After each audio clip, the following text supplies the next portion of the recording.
So from Genesis. And Adam said, "This is now bone of my bones and flesh of my flesh. She shall be called woman because she was taken out of man. Therefore shall a man leave his father and his mother, and shall cleave unto his wife, and they shall be one flesh." Come, Holy Spirit, fill the hearts of your faithful, and enkindle in them the fire of your love.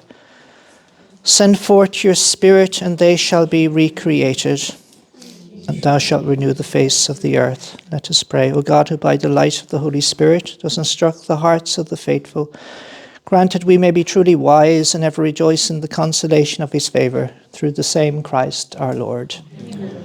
Our Lady, seat of wisdom, Saint Thomas Aquinas, Saint John Paul II. In the name of the Father, and of the Son, and of the Holy Spirit. Amen. So, any thoughts on the last presentation? Anything maybe that struck you? I hope this one will kind of dip in again to it, but. I was thinking of just as you're talking about like the difference between father and mother. Yeah. And like how the father is someone inherently other. Yeah. The mother creates within herself, but the father creates outside of himself. And the same analogy is used for the church. Yeah. The mother church giving life within herself. Yeah. So really, yeah, that complementarity is the stuff of life. Yeah. So that really, that last presentation really got me thinking that way. Yeah, and that's true. I think in the church's tradition, we see the Father as a transcendent principle of life. He's kind of comes from the outside and remains outside. So the danger is he gets too much outside, he becomes remote from the children. But the mother is more we call immanent principle. The life comes from within her, It's different, so it has to be different psychology, maybe a different kind of relationship as well, psychologically as well and biologically, that's true, Anything else? Yeah. What you said about when you grow up, and when you grow up and you sort of realize like how much your parents did for you, and like through childhood and adolescence is take. You don't even realize sometimes that you're taking. Yeah. And you're just taking that. They're okay with that. Yeah. And you realize that in life, like you did so much. That really. Yeah. Hit me. Yeah. Oh, me too. That's my story as well. Yeah. Yeah. Go ahead. I think you said like the family is the small version of the church, right? Yeah. That was also something I've never thought about it. Yeah. It's true. Yeah. It's true. It's the first community that you're living, to be honest. Yeah. Because the world, in a sense, is also holy. So going out into the world, going into families, you also discover the holy, Not just so in architecture in the church, But I think God is there, Yeah, Is that okay? I'm sorry we haven't had much time to talk. I've just packed a lot of content into these talks, but anyway, that's me. Okay, so the language of the body and the true meaning of human sexuality. So I'm going to talk about something of what John Paul II talks about in his theology of the body, of what he calls the language of the body. You get a sense of it. I mean, I'm really only starting to understand this myself, but we'll have a go anyway. Yeah. Okay, so body language. We've heard about body language. I think it became popular in the 1970s. There was a book called Man Watching, Desmond Morris. We heard about it even when we were kids, that the human signs or the human body, how it contacts. So there's a whole world of communication through the body. A lot of it is subliminal, you could say. Everyday gestures, they give us a clue to a person's mood, to their intention, to their interest in us or not, their disposition, their health, how tired they are, their attention, their pleasure or their displeasure, their kindness and their love. Okay, so it's all non-verbals. Okay, and because we have that biological nature as well, we share a lot of signals with animals. But we also make symbolic language as well. So we go beyond, we transcend the animal kingdom and how we communicate non-verbally as well. Okay, so that's part of it. And we have to be attentive to that kind of language. The different, 7 tips on body talk, what to watch for, facial expression, thousands and thousands of different expressions. St. Thomas talks about one about the wrinkling of the nose. It's funny, he just puts it in his, the nose wrinkles when you're scorning someone, the nose wrinkles. I never thought about that, And when you're angered, there's a sharpness in the eye. I'm not angry. But, even if you say you're not, but you see the sharpness in the eyes. Oh, she's very angry. Okay. So what facial expressions, as I say, thousands of different expressions that we can become aware of. Body movement and posture. How a person walks, their gait. Is it a confident walk? Is it a timid walk? Do they stoop over? Do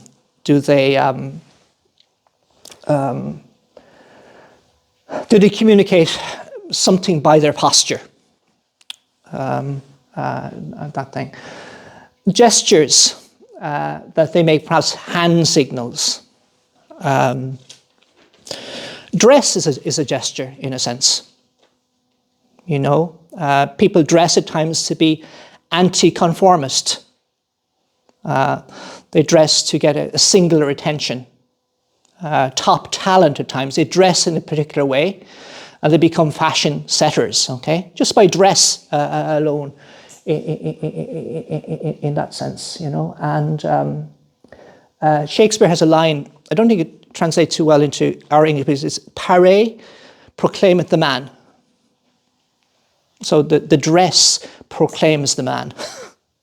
Okay, so watch, the colour socks today, okay, and the tightness of the trousers or the, things, whatever is going on, okay. Eye contact, too much of it, too little of it, just the right amount, just the right ease of eye contact with people. It tells us a lot about how things are going, I remember going into an interview once myself, and first minute in the door I lost eye contact. I probably hadn't got the interview before I got to the sit down. It was just I was just nervous, and when they looked at me coming in, I'd look down like that, kind of just nervousness, Touch, tactility. People can be affirming. You can put your hand on one person's shoulder, but you can't put it on another person's shoulder. You have to be careful. Okay. What your tactility, your sense of touch communicates. Okay, is it warm? Is it refreshing? Is it encouraging? Is it threatening? Okay, how do you shake? What's your handshake like? Okay, pat on the back or things like that. Space. I was living with a Vietnamese brother when I was in Switzerland that time, and they have a different sense of space than we have. I think it's a space. Well, it's touch. He says if you touch someone in Vietnam, in their culture, you love them. Because I think I'd give him a slap or something one someday. That'd be our way. He says if you touch someone in Vietnam, you love them. So it's different. Cultures can vary in their sense of touch. Okay, our space. There's different boundaries of space in different cultures. European culture might be different to a Latin American culture, okay? The space you keep, the space you give people, okay? How far you stand back for them, things like that, okay? And these all vary, and these can all be expanded on. And the voice, the tremor in the voice, the tonality of the voice, the strength of the voice, it's part of that body language, okay? So that's how culture, psychology, sociology perhaps, talks about what we call body language.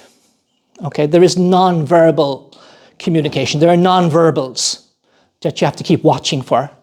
And they probably tell you something a lot more than what the verbal tells you at times. And of course you can also misinterpret them. Person who's maybe just nervous may seem to be hiding something, but they're just nervous. Okay, things like that. So not to overly emphasize it, perhaps, or to overly interpret it. So Pope John Paul, in his theology of the body, has his long catechesis. Okay, it took 5 years to teach these catecheses, and towards the end, well on, he starts to talk about the language of the body. Okay, now he doesn't mean precisely what we mean by body language. Okay, he thinks that the body has been a medium of communication. Okay, this is what he says in human love, in human kind of partnership, etc. So the deepest words of the Spirit, words of love, gift, and faithfulness, call for an appropriate language, he says, of the body. And without the body, they cannot be fully expressed. Okay, so conjugal fidelity, fidelity to your spouse, okay, may often be communicated non-verbally. Okay, you'll communicate it, you as a body. Okay, you do it in a concrete, tangible way. Okay, or you can do it in a you can communicate unfaithfulness as well in a very concrete, tangible way. Okay. So he says, as every language is an expression of knowledge, the categories of truth or falsity are essential for it. In the texts of the prophets, who see in marriage the analogy of Yahweh's covenant with Israel, okay, covenant again, the body tells the truth through faithfulness and conjugal love. And when it commits adultery, it tells a lie, it commits falsehood. Okay, so very concrete in the physical act of intimacy, in the history of Israel. Being unfaithful was very often a very bodily thing. Okay, the woman caught in adultery, for example, in the New Testament. I mean, it's a very bodily thing. And they bring her to Jesus, maybe to shock Jesus as well. I remember she doesn't say anything. Everything she said is with her body in that sense, and that's what we mean, that kind of unfaithfulness. She has been unfaithful. Okay, so how is the rabbi, the master, the teacher going to deal with this situation? Okay, but the message, first of all, is in the body. Okay, and that's the New Testament, but it's in the Old Testament as well. Okay. Father, yeah. is that in the Old Testament when they're worshipping the golden calf? Yeah. That's quite bodily. Yeah. That would be like an example of the converse. The body committing adultery, telling a lie, unfaithfulness. Yeah, it is because what the prophets begin to use. I'll show you in the next slide now. They begin to use this image of the body being faithful. So it's Israel as a body being faithful to God. Okay, so when they're unfaithful, when they worship false god, they're committing adultery. It's called a spousal analogy. Okay, it's analogous to another, to what happens between spouses, our worship of God. Okay, can be adulterous or it can be faithful. We can have union with God, or we can chase after other gods. Is that okay so far? Yeah. Okay. Yeah. So, like a long biblical tradition, the body speaks of the gift of self. Okay, self-giving. This is true where the prophets of the Old Testament, Hosea, Ezekiel, Isaiah, etc., spoke of God's love for his people through an analogy of spousal love. Yeah. And you see that, okay? You see that they talk about kind of, because in the fertility cults in the Canaanite religion, there would have been sacred prostitution, okay? Getting enthralled in that or involved in that meant mixing religion, going away from the God of Abraham, the God of Jacob, the God of Isaac, okay? And although it was physical, it was also a disobedience to God. Okay, it was adultery against the true religion, the true God who had revealed himself to the prophets and to the patriarchs. Hosea, for example, he calls him the prophet of Israel's adultery. Proclaims God as the bridegroom of the church. See, it's a spousal image. He's bridegroom. God is bridegroom of Israel. He's sensitive and tender, as a bridegroom can be, but yet he's severe and demanding. But at the same time, he's willing to forgive frequent infidelities. So God goes beyond any human love, okay?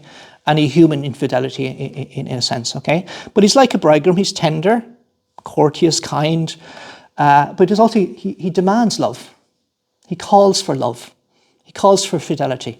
And he asks, that of the Israelites. Ezekiel, another prophet, he talks about the adultery of Jerusalem. And later of Jerusalem and Samaria. I passed near you again and looked on you. You were at the age for love. I swore a covenant again with you, and you became mine. Like it's the language of human love. You were the age of love. I swore a covenant with you. You were mine and I was yours. Okay, it's like how lovers speak to each other, okay? And that's in the scriptures. But you, infatuated with your beauty and profiting from your fame, played the whore and lavished your favors on any passerby. You forgot about me, your lover, your God, your father. That sense, okay? So it's there, it's employed in the scriptures to talk about God's love for us, for human beings, okay? And he uses this analogy, we could say, of spousal love. And the prophets are, it's in the prophets a lot. And it builds up, it develops through the scriptures as well, okay? Okay. So the Pope then speaks about what's the language of the body between spouses? Because we're growing up within this Judeo-Christian tradition ourselves. We have to learn an apprenticeship in an appropriate language of our bodies. And he said, what's the communication? What's the symbolic content of what spouses say to each other? Okay, and he says, in the sacrament of marriage, the language of the body, like a prophet, announces a truth which comes from God. Okay, it proclaims what he calls the spousal meaning of the body, which is very simply the body's ability to love. A person's ability to love, okay? We love through our bodies. We love tangibly, okay? We love by giving ourselves. We love by being there, okay? He calls this an ahistorical objective meaning, okay? That human beings are made for love. They're made for a gift of oneself. And this is seen in the reciprocal profession of the spouses, their consent to each other, okay? I, Andrew, take you, Barbara, to be my wife. Okay? When they say it. Okay? See, on the lips of the spouses, the language of the body, or he calls it the prophetism of the body, speaks a word of the living God. So, in a sense, the husband and wife, the bride and the bridegroom, on the day of their marriage are prophets of God. Okay? They're talking about fidelity. They're talking about unity. They're talking about long-lastingness. They're talking about oneness. Okay, which God employs that language as well, okay? And they proclaim what the body is for. Okay? They proclaim truths from God, the truth of masculinity, the truth of femininity, the truth of their being for each other. Okay? In an, not eternal, but say an everlasting gift. In a permanent act of thanksgiving, okay? And that's communicated through the body. It's communicated on their lips on the day of their profession, before their public witnesses, or in this public forum. They communicate that. They say that. I do. Okay, I do accept, Sheila as my bride. I take you. And it's also communicated then in the conjugal act, in marital intimacy. It's communicated through the body, in an intimate, private, let's say sacred sphere. What they say with their lips is communicated with their bodies. Okay? And it's the same yes. It's the same token of fidelity. It's the same token of unity. But it's said non-verbally. Do you understand? Okay. So, as the prophet speaks in the name of God with his authority, the body speaks on behalf of the person. Okay. So, your body becomes the medium of the communication of your faithfulness to your spouse. Your body becomes the medium of your yes. It becomes the instrument, you could say, of what you're trying to say, always trying to say on the day of your marriage. Okay? Your body in conjugal intimacy is a pledge and a sign of your communion as persons. Do you understand? Even though it may be non-verbal. Okay? It renews, one author said, it renews the covenant. It goes back over. It repeats. It makes it tender again. It makes it loving. It bonds. Those say we talk about love, okay? Or about, the conjugal act. Okay? That's what it's for. It's there for a reason, okay? And the body is a very powerful medium of love, of an exchange between two persons. And when it's good, when it's not just a meeting of bodies, Wojtyła would say earlier, when it's not just a meeting of bodies, when it's actually a union of persons, it's a very potent, powerful bonding mechanism that God has put into our beings. Okay? To keep us together, to keep the spousal covenant, which is not lasting over 3 months or 6 months or 3 years or 7 years. We could talk about 49 years. We could talk about 60 years, Couples that, have their, what's 60? It's your diamond, is it? Your diamond? I can remember. Is it the diamond? Yes, 60. Is it diamond 60, is it? Yeah, but people have, they're married, 50 years, 25 years. Okay? You need powerful ingredients, that God has already put there, to make it fluid, to make it work, to make it renewable, And God has put that in the body, and he's put into the body also this kind of sacred language. Okay? Because the body is the transmission of your I. It's a transmission of who you are. It's a transmission of what you really mean. It's a transmission of what you're for. It's the transmission of your whole masculinity or your whole femininity to the second I. Okay? Because we're bodies. Okay? And our bodies speak. if that all stops within marriage, for example, it may stop for certain periods for good reasons, and it becomes something else outside of marriage with someone else. I mean, there's an anti-language. Okay, there's an anti-communication. There's a falling back on who you are and what you're for. Okay, that's why the Pope talks about it being an objective meaning. Okay, for him, the body is able to say the deepest things about ourselves. That I'm here, I'm for you, and I won't be going away. I've said my yes to you, and I say it with my body at times, appropriately at times as well. But he says that's the deepest meaning of what we can say, because it's my gift of myself to my spouse, to the covenant, to the family, to Christian anthropology, whatever you want to call it. It's my yes. Okay, and I need the body to do that. Okay, it'll be done differently if you choose a different state of life. Okay.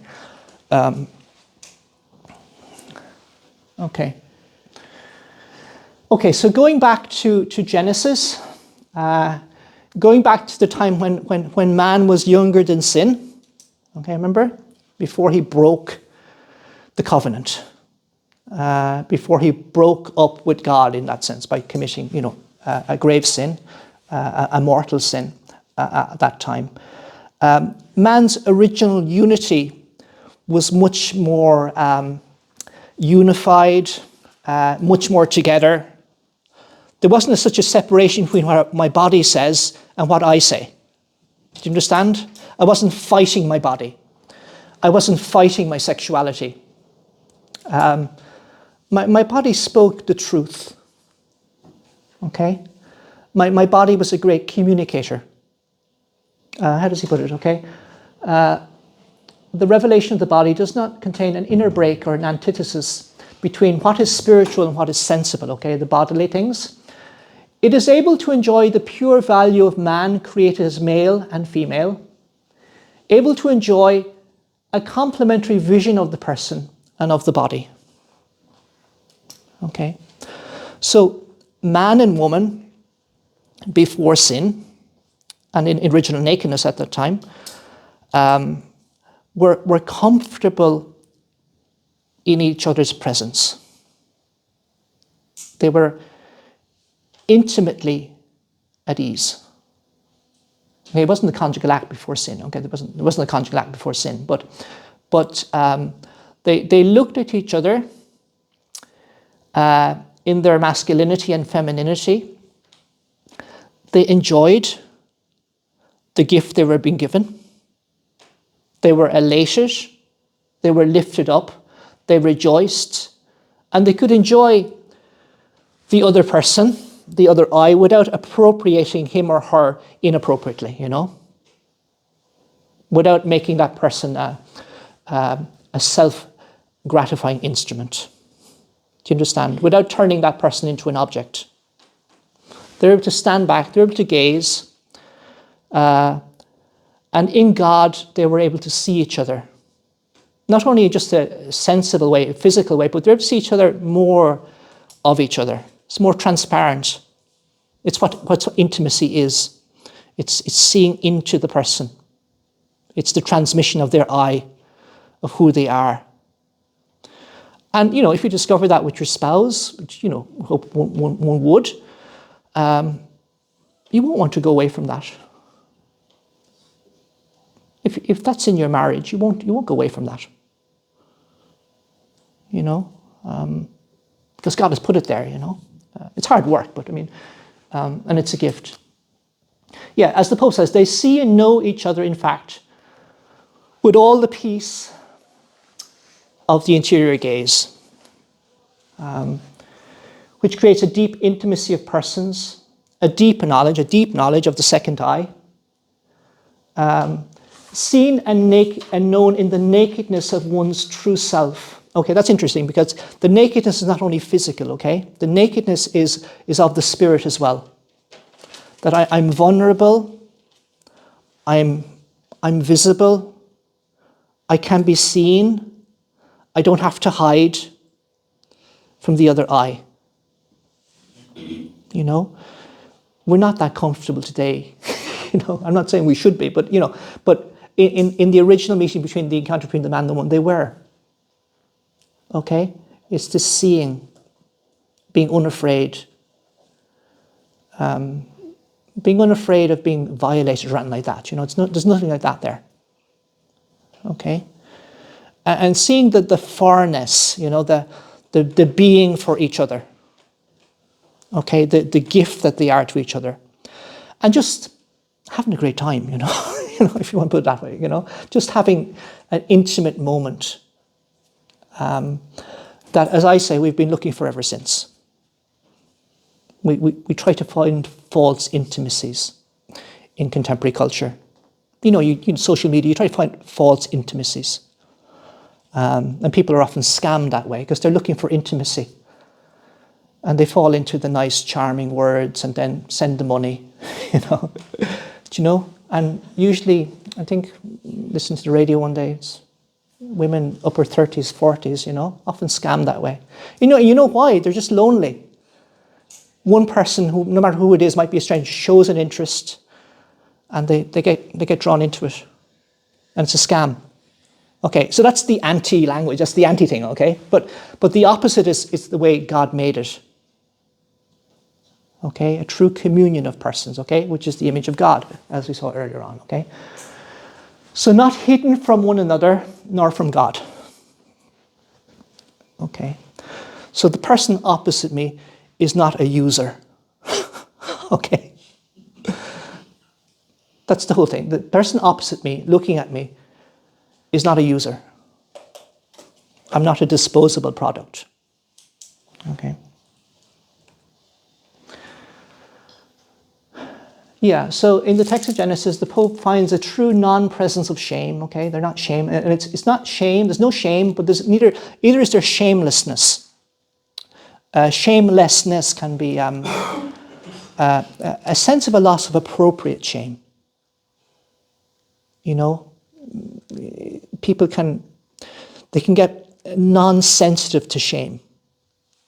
And shame actually is something, there's the thing called shamefacedness, which is actually good. It helps you to be temperate.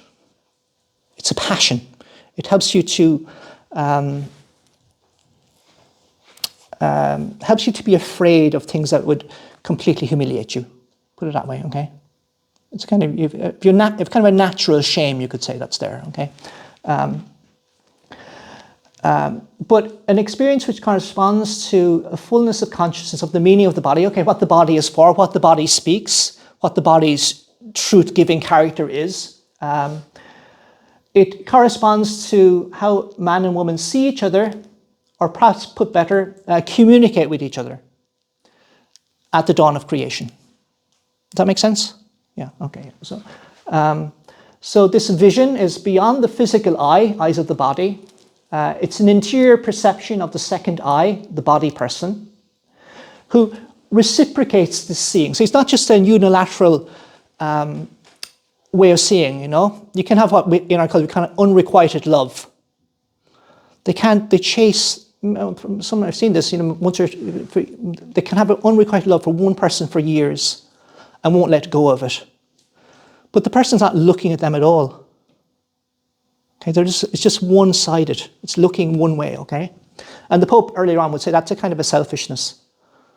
And you hold on to that for so long and it's not realistic. He says that's a kind of selfishness. There's a selfish character to that.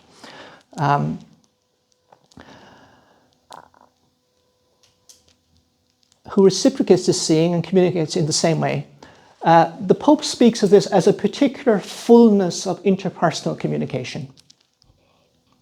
It's the way they transmit their personal I, received and welcomed. It's very important. It's very complimentary. It's you give and you're welcomed. You give and you're received. He gives and she's received. You know, that kind of way. It's over and back. There's not a giving into nothingness. There's not a giving without a welcome. There's a welcome mat there for you, you know. You're always welcome in this house. You know, we say it in our own kind of everyday language, okay? By the other body person, the man or the woman. So that's what he says. In original holiness and justice, okay, man and woman before sin, there's a particular fullness of interpersonal communication. It's something, it's a glimmer of God. Do you understand? It's a glimmer of what's happening within the heart of the Holy Trinity. And because we're images, as we said, that's who we are. We're made to communicate this way, to speak this language with our bodies. Okay? And when we do speak that language, the world is well, the society is healthier, the culture nurtures, the culture welcomes, the culture is a much safer place to live in. Okay? Because of this language. Does it make sense? Okay. Okay, we'll see how we get on. Yeah. Okay, yeah. And that's his whole point, okay? We don't find out who we are. Man and woman don't find out who they are just by being a single body. They find out who they are, in this sense, in the marital covenant, by being before each other. By saying the I do. Okay? And the body, the kind of I do the body said is deeper. Okay? It's never a flitting I do. It's not I do for a few weeks. Okay? It's not I do for a summer. It's not summer love. Okay? What do you call that? You have a summer affair or something like that, you know? But it's not that. That's not the language of the body. That's not what Pope John Paul is talking about, okay? He's talking about the gift of self. It's the complete disposal of yourself to this other, this betrothal. Okay? Communicated through the medium of your body when you've met the other I. Okay? It won't happen on a drunken spree. Okay? It won't happen on a hen night or wherever people go these days. But, you know, it won't happen. It's not possible to communicate this level of truthfulness, this level of integrity through your body if you live inappropriately outside of that, okay? Outside of the marital embrace, okay? Yeah. He realizes who he is, his essence, without by existing with someone, or put more deeply, for someone. That's what I tend to say that in weddings. I say, today we're sure, today we're guaranteed, today we know that Lucy is for Emmett, and Emmett is for Lucy. Okay, they were married in Scotland a few years ago. But I remember just kind of saying something like that. But yeah, it makes sense, you know, that this is God's plan. This is what the Creator ordained. This is the masculinity and femininity coming together, the principles coming together. And it's a forness. They're for each other. Okay? That's the language of the body. Okay? It's communicated, you know, intimately then throughout the marriage. And it's renewed. It's the norm of existing as a gift. See, it's another language that the Pope puts into it, okay? For him, love is always a gift of yourself. It's always a self-donation. And spouses have to give an objective gift. Okay? They have to say a yes they can't give back. I can't take it back. I say it. I say it once, I say it on the day of my wedding. I can't take back 25 years. I just can't take it back. It's indissoluble, we say, of marriage, okay? Marriage is, one of the properties of marriage, it's indissoluble. It's a union of man and woman, but it's also indissoluble. I can't take back that yes. It's an objective gift. I can't change my gift of self. Okay, my will can't change it in that sense, okay? So the man becomes conscious of the body, its meaning, in a new way, the meaning we've called spousal, okay? And the funny thing about this, all about this intimacy and loveliness and harmony and all that in the body, it doesn't lead spouses to be absorbed in themselves. It leads them to go out to the Creator. Because a sinful love, let's call it a sinful love, is very selfish. It's very inward looking. A spousal love actually goes out further towards others. It's capable of going out towards others. And ultimately and firstly to God. Okay? So our sexuality is not a way of becoming alienated from God. It's a way of discovering God. Okay? So you would expect spouses who are living the way God created them, created the married couple, you expect them also they'd have religious practices. They'd be bringing their children to Mass. Things like that, they'll have, you see that in Catholic couples, some mystical couples, in the sense that they're very spiritually, very mature. You see this beautiful language of love for each other, but also this love for the Eucharist and etc. for the church. Do you understand? It all goes together. It's not just a self-absorption in our little flat, It's not, you know what I mean? It's not just not our little cuddle, It's for others. God has put that love there, that intimacy there for another reason, So they become conscious of God's original act of giving. So in the gift of the other, they realize there's a giver. And when they realize there's a gift, they kind of say, okay, who's the giver? That there's what he calls a reciprocal fascination.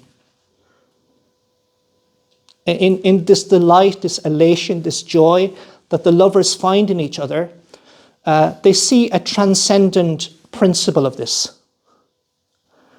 They see a giver. Do you understand? It takes us to the gift of the giver, it takes us to God. That's what he's saying, okay? Go back to that. Okay. Yeah, that's what he says, okay? So they become conscious of God's original act of giving. That God has brought you together. You've met someone, you're for someone. God is some way, he's totally bound up with this equation, with this relationship. And if he's taken out of it, it begins to suffer. If he becomes second place in the relationship. Fulton Sheen, it takes 3 to marry. That's what he says, isn't it? 3 to get married. And it's true. If God is taken out of this communion, he's the source of it. If he's taken out of this holy love, holy self, well, it suffers itself. That's what happened, with our first parents. It was the woman you put with me. Who's the fault of everything that happens in this house? Herself. Oh, I never done it wrong, But it happens. That repeats again and again in history. Blame each other. Okay? Because they sinned.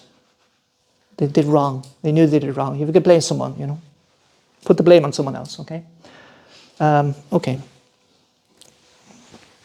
Oh, sugar. Okay. Okay.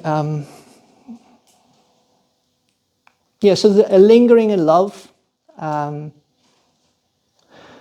the original seeing of each other, the man's first word expressed wonder and admiration, or even better, the sense of fascination. The thing is, love and communion is better than we think it is. Okay? God has put into our language a language that's clearer, more express, more fascinating, more beautiful, more joyful than we think it is. Do you understand? You can be happy. This can be a source of happiness. That sense, okay? And he goes through the Song of Songs and he shows how the language of the body has been spoken in the Song of Songs. Just in there, let him kiss me with the kisses of his lips, all this beautiful, intimate kind of imagery. It's not erotic, isn't it erotic? Kind of, yeah, but it's deep, mature imagery to express their love for each other. And he says that this is the playing out of Genesis. We have a bridegroom and a bride, and they're just enjoying each other in God. He says it's a Song of Songs. He calls it reciprocal fascination with each other, with the body. It constitutes the source of reciprocal fascination, but above all because the attraction towards the other person, towards the other eye, female or male, which is in the inner impulse of the heart, gives rise to love. It lingers directly and immediately on the body, but it's how do I put it? It's not just the body. It's the communication of the other person's eye. Where did I put that? No, okay. Yeah, it's towards the other eye. Okay, it's not just the body, it's the whole person. It's not just the shapeliness, it's not just the joyfulness, it's not just the attraction, the physical attraction, it's the other someone. So it's a deeper, more layered kind of attraction, if you understand. It's not just pleasure in a sexual or physical sense. It's something mysterious about this. There's something mysterious about the other eye. I can never evacuate the other eye. Okay, when I do know everything about the other person, I don't know them. Do you understand? There's always going to be more about that. Yeah, so love, he says, unleashes a special experience of the beautiful.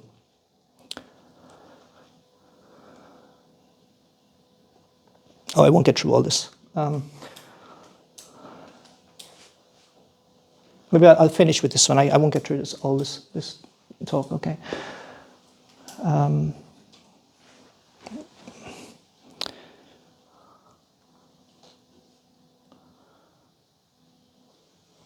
Yeah, maybe I'll finish with this one more or less, okay? So what we're talking about, and the Pope is all through the catechesis, is called an integral humanism. It's man as a composite of body and soul. Okay? To know the other person, you must also look at the structure of their body. Okay? He says that encrypted into our bodies, there's a design, a written code, a language, a blueprint, an intimate structure. If we find that in terms of human sexuality, in the act of self-giving, we find the secret of life, in a sense. Okay? If we don't find that, we'll have that crisis of faithfulness. We'll have that crisis of maleness and femaleness. We'll have all that crisis of parenthood, all these things. If we don't find the structure, if we don't find God's plan for human sexuality, for human love, if we don't find God's plan, it'll get messy. He says, if we're to know their dignity as person, we must discover this as well. And he says, personhood consists of outer expressions of masculinity and femininity. Okay, the way we dress, our voices, all the things, different about men and women, okay, what's attractive about each, all that, okay? But it also pertains to their inner psychosomatic reactivity. That's his kind of language, it's also the inner structure of the body. It's also, for example, a woman's fertility, the rhythm, okay, the cycle, etc. We have to know what's naturally there, what are the natural sensitivities, how does this work, what's God's plan for this? How do I know a person even more scientifically in a sense, I have to know about their body is different to mine. Okay, so in conjugal intimacy there will be part of that. In natural family planning, for example, the man has to know what's going on. Okay, in planning together or, deciding to what the church calls a responsible parenthood, the man can become more informed, more sensitive, more acknowledging of the woman's body and of the beauty and the grandeur that's happening there each month, and how a child will come to be, when she's fertile, when she's infertile, those things. That can lead to spousal sensitivity. But it's knowledge as well. It's knowing that inner structure of femininity and masculinity. If I just contracept, I don't need to know any of that. Do you understand? It's all taken care of. It's her job. Do you understand? The communication wanes. They stop communication. When they have to work, when they have to cooperate together, in being procreative, and always being procreative, of course, but and keeping that meaning in the conjugal act, but they have to communicate. They have to talk about it. Often when couples go in a weekend and they can't have the conjugal intimacy because she's very fertile at that moment, they actually end up talking to each other. And they come have a kind of a good weekend. They meet each other again. Okay, it's much better. Contraception takes that out. You don't need to talk about these things. It's all taken care of, you know. And children become problems if they happen to come along, you know.